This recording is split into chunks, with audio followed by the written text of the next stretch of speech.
Bien, merci chers auditeurs, je voudrais vous saluer à nouveau dans le nom du Seigneur Jésus-Christ.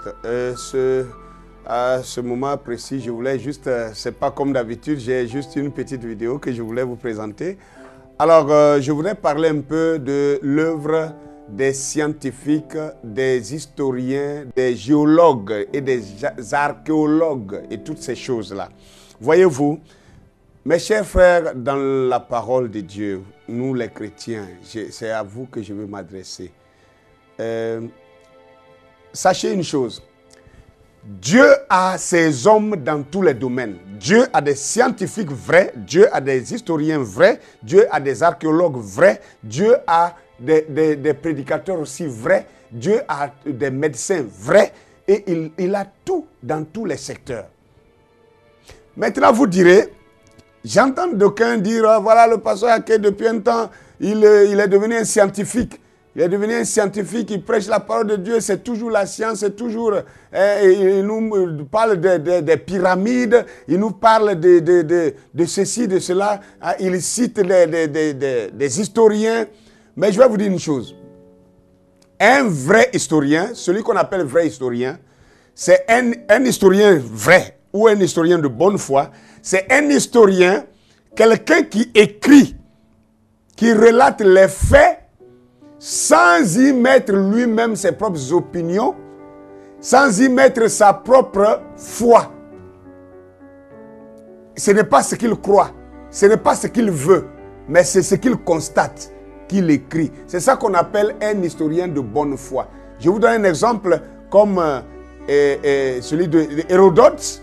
Hérodote qui est allé en Égypte au moment des pharaons, au temps des pharaons, et il dit que on l'avait fait visiter le palais de Pharaon, et il dit que les prêtres l'ont fait visiter les chambres supérieures, mais que ces prêtres-là lui ont dit qu'il y avait des chambres souterraines, mais lui, il a été sincère pour dire on ne lui a pas fait visiter ça. Voilà un historien de bonne foi. Plus tard, quand les gens dans l'archéologie ont suivi ces dires, ils sont allés, ils ont déterré. Quand ils ont décapé, ils ont trouvé les chambres supérieures. D'autres s'étaient arrêtés là. Et puis quelqu'un allait relire Hérodote. Et il a dit non, il a parlé aussi des chambres souterraines. Ce qu'il doit avoir encore en bas. Creusons encore. Quand ils ont creusé, ils ont trouvé des chambres souterraines. C'est ça qu'on appelle un historien de bonne foi. C'est ça qu'on appelle un vrai historien. Et quand on a des gens comme ça, nous devons les citer, nous devons prendre leurs écrits pour étayer l'écriture. C'est de ça qu'il est question. Cheikh Anta Diop, que nous avons cité, et les gens disent, mais Anta Diop n'était pas un croyant, pourquoi vous le citez? Mais vous qui croyez le message, William Branham a cité Hislop, les deux Babylones. Et même dans le livre où Frère Branham a lu, pour voir, c'est ça dans les deux Babylones, c'est là où il trouve les Bacchus, les Bacchants, la Bacchante, et comment Nemrod a évolué, comment il a vécu, ce qui a été fait, hein, Isoara, Isis, et toutes ces choses-là, c'est dans le livre, un livre profane, un livre mythologique. Il allait lire dedans, parce que lui-même il dira, Frère Branham, il dira que la Bible ne raconte pas tout à fait l'histoire des peuples. Qu'il faut aller lire dans les livres profanes pour trouver les histoires. Et quand on lit ça, on revient maintenant dans la Bible, on peut mieux comprendre. Quel est le problème? Il n'y a pas de problème. Il n'y a pas de problème, mes frères. Alors, voyez-vous, William Branham, il nous parle de 68 millions de chrétiens qui ont été tués dans les âges sombres. Il a trouvé ça où? Il parle des Smokers. C'est un livre. C'est un livre. Il a lu, c'est un livre profane. Le livre des catholiques, il a lu dedans pour trouver beaucoup de choses. Alors, Frère Branham va loin pour dire qu'il a lu même le Coran et qu'il a trouvé que le Coran n'est rien d'autre qu'un code moral. Il a vu tout ça. Frère Branham était présent quand Einstein était en train de faire son exposé. Et Frère Branham dit, il était dans la salle, il a écouté l'homme parler, et il a vu que l'homme n'était pas loin de découvrir la vie éternelle. Que si Dieu ne l'avait pas empêché, il allait découvrir la vie éternelle par la science. Frère Branham, le non-instruit, que faisait-il? Vous croyez que quand Einstein se trouve dans une salle, dans une conférence, vous croyez que ce sont les illettrés qui sont assis là-bas? Ce sont des scientifiques. Frère Branham s'est retrouvé au milieu des scientifiques. Que cherchait-il? C'est grâce à tout ça que William Branham était équilibré en tant que prophète vrai de la parole de Dieu. Nous ne voulons plus faire ça. Frère Branham dit aussi qu'il était là quand Cécile DeMille, lui qui a fait le film de l'Exode, Moïse qui fait sortir le peuple d'Israël. Frère Branham dit qu'il était là quand Cécile DeMille a fini, qu'il allait pour projeter le film, pour soumettre ça à des critiques. Il dit qu'il était là, dans la salle. Vous avez lu ça aussi, comme moi. Qu'est-ce qu'il faisait là-bas? Il faisait quoi là-bas?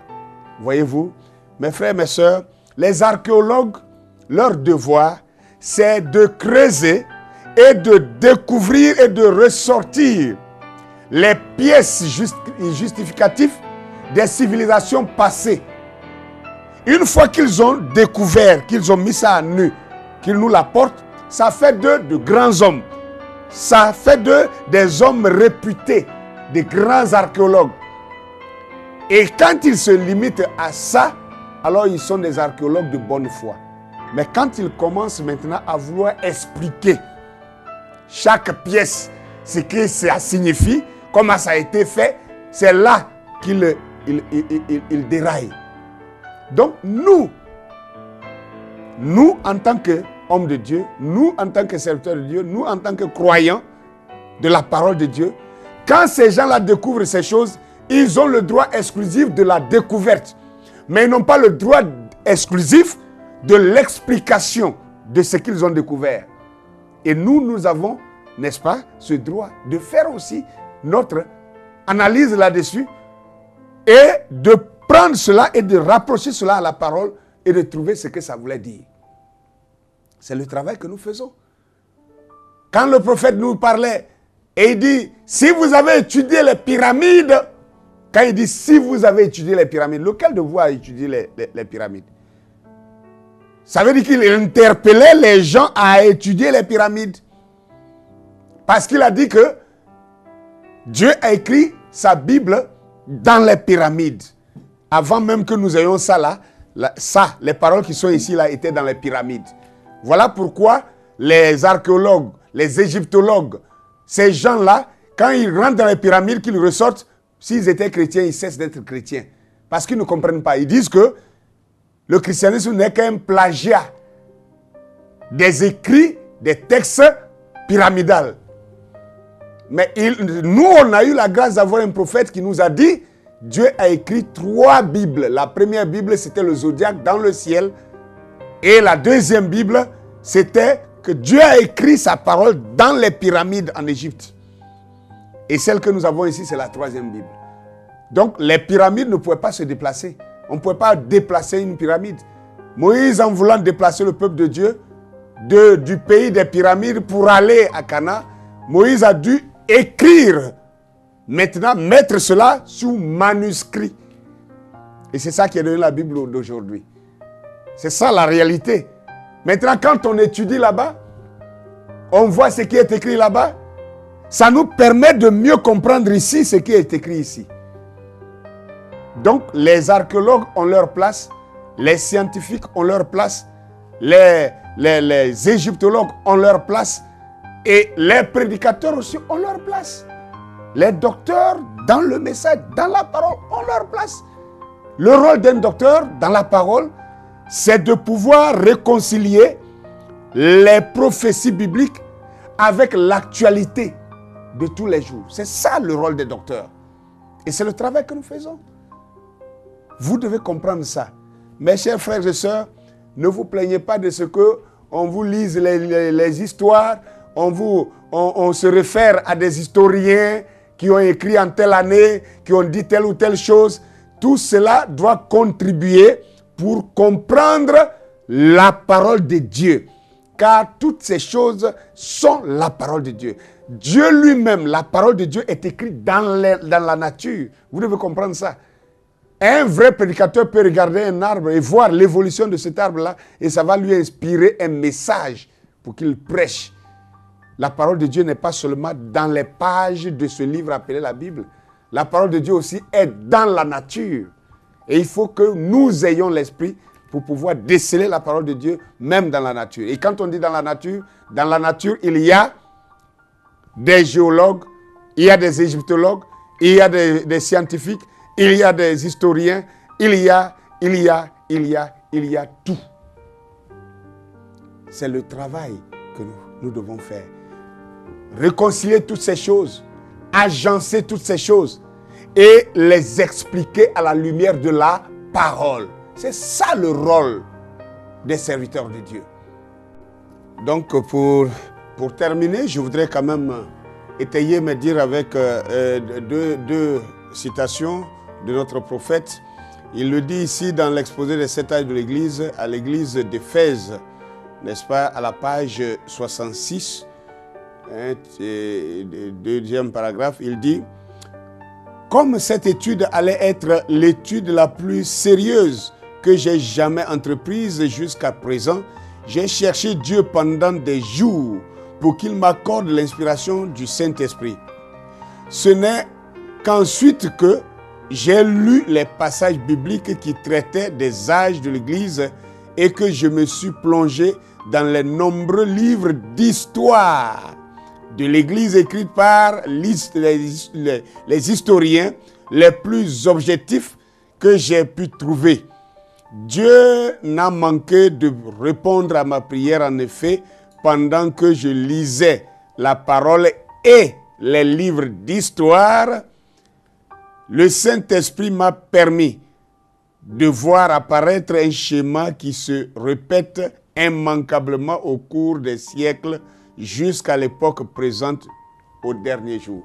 Vous voyez maintenant que le prophète même nous dit que même pour une étude qu'il n'avait jamais faite, l'étude la plus sérieuse qu'il ait jamais faite, il dit que pour qu'il réussisse ça, il a d'abord commencé à chercher Dieu, ça veut dire dans la prière. Secondo, il a lu l'écriture, deuxième chose. Mais tierdo, il est allé lire les livres, il n'a pas dit un livre d'histoire, les livres d'histoire, beaucoup de livres d'histoire. Il a lu beaucoup de livres. C'est pourquoi quand vous regardez ces documents, on les commande, on s'en va acheter des trucs. Je commande des choses même qu'on ne peut pas acheter ici. On trouve ça seulement en Europe. On est obligé d'aller acheter et les gens pensent que c'est pour se bluffer. Je vais me bluffer avec quoi? Est-ce que lire là, c'est un plaisir? Lire des documents ou des gros documents comme ça, ce n'est pas forcément un plaisir. Ça chauffe la tête. On ne se repose pas. Mais il le faut parce que c'est tout ça qui corrobore ensemble pour donner la clarté, n'est-ce pas, d'une révélation. Votre révélation n'est pas complète si elle ne peut pas être appuyée par l'histoire, si elle ne peut pas être appuyée par la science, si elle n'est pas appuyée par les éléments même de la nature. Donc la révélation, c'est tout ça. Parce que la parole de Dieu qui est écrite dans les pages ici, c'est, n'est-ce pas, une conclusion de la grande parole écrite dans la nature. La nature est remplie de la parole de Dieu. Ce que nous avons dans la Bible ici n'est qu'un résumé. Parce que la Bible dit que si l'on voulait écrire tout ce que Jésus a fait, même Jésus lui-même, tout ce qu'il a fait, si l'on voulait écrire, il dit que la terre ne contiendrait pas ces écrits-là. Voilà. Donc, et aussi dans le 7e sceau, il le dit ici à la citation, au paragraphe 413, il dit, donc, la vision, plus la parole, plus l'histoire, plus les âges de l'Église et tout cela s'harmonise ensemble. Alors vraiment, je peux dire, d'après ce que je comprends, et en conformité avec la parole de Dieu, avec la vision et avec la révélation, que l'interprétation de cela est ainsi dit le Seigneur. Donc, il n'y a pas d'ainsi dit le Seigneur comme ça. Même quand Dieu dit ainsi dit le Seigneur, ce qu'il dit par la bouche de son prophète là, vous allez trouver la conformité dans l'histoire, Vous allez trouver cela, n'est-ce pas, dans les Écritures. Vous allez trouver ça aussi souvent dans la nature. Donc, c'est la parole, plus l'histoire, plus la vision qui donne une vraie révélation. Il n'y a pas de révélation comme ça. Toi, tu sors des choses de ta petite tête et tu veux établir ça comme une révélation que tout le monde doit suivre. Mais on ne peut même pas justifier ça ni dans l'Écriture, on ne peut pas justifier ça même pas dans l'histoire. Donc, voyez-vous, donc ta vision est fausse. Si c'est comme ça, ce n'est pas juste. Donc, vous voyez, j'ai voulu juste vous faire cette petite vidéo qui n'est pas comme ce que vous savez d'habitude, juste une affaire de 12, 13, 14 minutes. Bon, voilà, je crois que vous avez compris quelque chose. Que Dieu vous bénisse.